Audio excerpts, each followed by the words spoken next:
sangni panga kum khanin kan thian pa pakhat hi missionarin akal dona chumi chuan ka thinlung hi a hne ve khup maya mission fila kala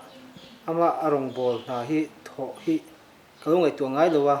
ase khami tang han ka thinlunga om ve sa te mem maya chumi ka ngai tu na tang chuanin ama kha akal ma ho tang khanin la kha ke ma hang karon kalo nei ve ta chuanin lalpan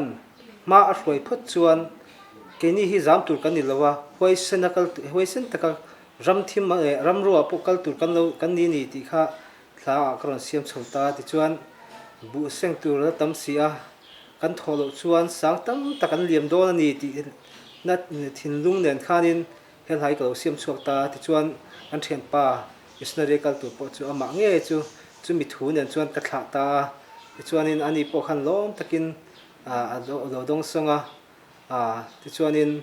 he hla phang hianin thalai te le nu le pa te engmi po ni ula ka fui du chu chu lalpa tan hian seng khom na hi tho tur la tam em em a ti tur la tama tho tur la tama chuan chuanin ommai me man le thu me me a kut kuang kwa om thei kan ni lo ni ti hi he hla kan thla ro hian kan thin lo lo em em ani ram la tu ra la tam si a